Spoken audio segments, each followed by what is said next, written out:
Brilliant. Sorry about that. Apologies from across the pond. Hey, no problem. So would you like me to start now, or do you want me to Let's wait? have you officially start. Go for it. Okay, thank you. Well, sorry about that, everybody. Thank you for inviting me to present my research today. My name's Beth Herring, and I'm a PhD student in male breast cancer. I'm based at the Centre for Appearance Research, which is at the University of the West of England.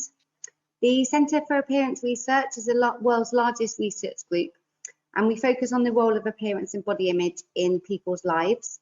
And amongst other areas of research, we conduct research exploring the psychological and social impact of living with cancer, as well as the results of its treatment. Just a little bit about my background.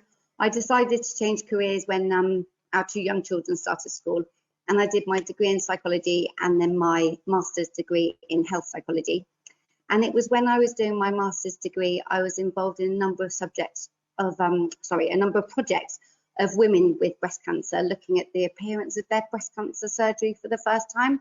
And it was when I was doing this, I became really interested in the experiences of men with research.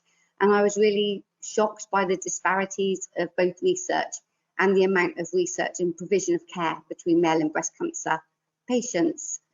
There's been very little research which has been conducted specifically in exploring appearance-related concerns in men with breast cancer, as well as the support available to them.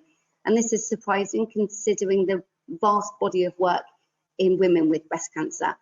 And as we know, male breast cancer treatment is invasive and appearance altering, and can impact men's appearance as well as the perception of their bodies. I considered it a really important area that needed more research. So this led to the present PhD, which aims to examine appearance concerns and understand gender-specific needs in men with breast cancer.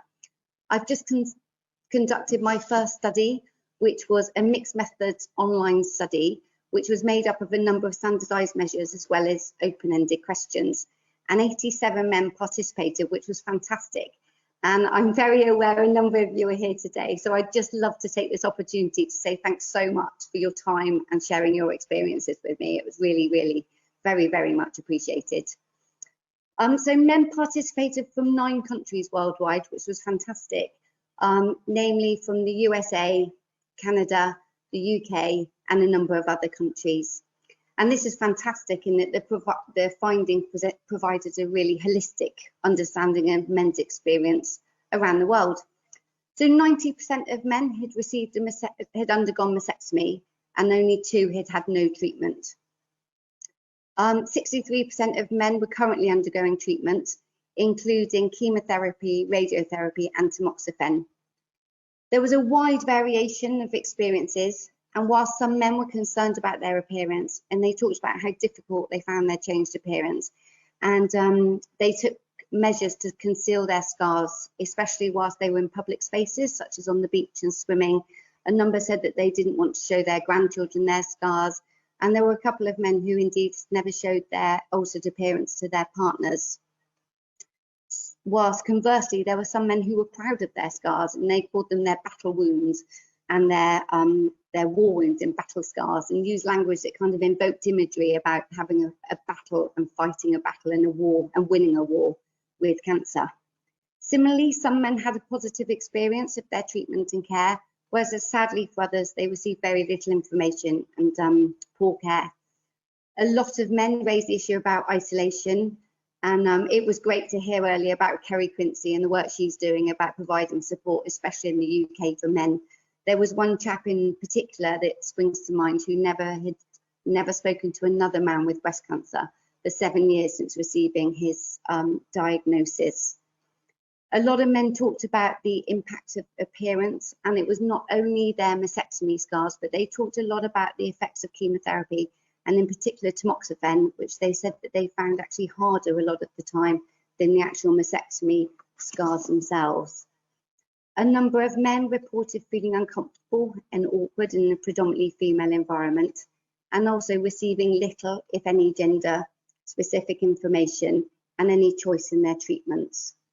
However, what was a really positive outcome was a number of men who had the ability to turn a negative experience into a positive experience, And they talked about using their scar and their changed appearance as a platform and as a way to kind of initiate conversation and raise awareness of male breast cancer and becoming advocates of male breast cancer. So the findings of this study aim to direct the future studies in my PhD. Because the lack of support was such a big thread coming through, I'm thinking about conducting interviews with couples about their experiences. So no doubt I'll be looking for participants in the future. But also, similarly, if anybody has any areas of interest where they think there's a real need for research, I'll be really open to hearing about them from you. So the overall goal and aim of this PhD is to contribute to a better understanding of the issues facing men with breast cancer. And I'm hoping that the results of the research may improve the future provision of care and support for men with breast cancer. Thank you so much for your time. It's been a real honour to share my research with you. And hopefully we can meet in person at the next Male Breast Cancer Coalition conference next year. Thank you. And I hope you all heard that. Thank you, Beth. We did hear it. Absolutely. And we can open up for any Q&A right now. Anybody has any questions? Yeah, I have a question. Go for it. Did your research include men on tamoxifen and how that affected them? Yes, it did. So I asked a number of questions about appearance. It wasn't specifically about tamoxifen, but a lot of men did talk about tamoxifen. And like I said, a lot of them talked about how they found the side effects of tamoxifen, the longer lasting effects, and how that impacted their bodies and their relationships, and how they found that very, very difficult. And for some men, indeed, like I said, they found it harder than the actual breast cancer and mastectomy itself was the treatment afterwards that was longer lasting. And they also talked about finding it very difficult taking medication that hadn't been researched in very, very much detail in men as well, and that was very difficult for a number of the men.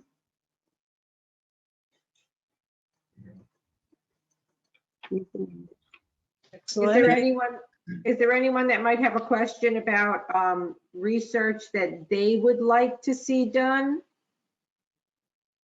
Beth, I put a link in the chat window for you to a webinar that we did last year. I think it was on the language of cancer that I think you might find very interesting, given you just referenced the fighting language that some men use.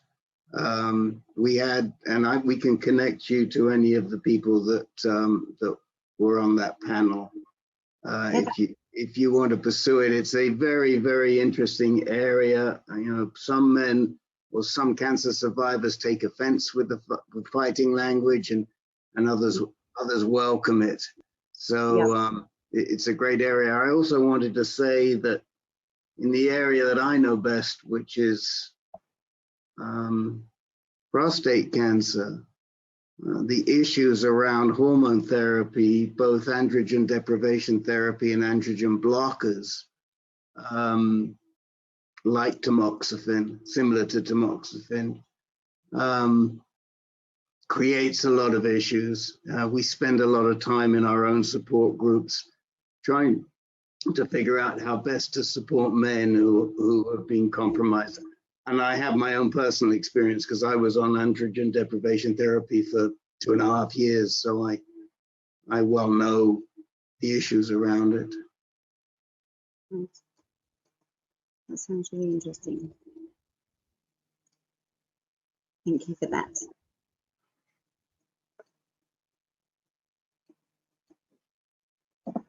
Any other questions by anyone?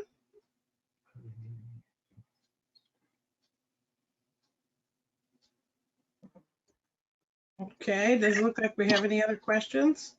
And again, if you think of anything, by all means, you know, you can get in touch with Peggy, get in touch with myself, email us. And we'll get you connected.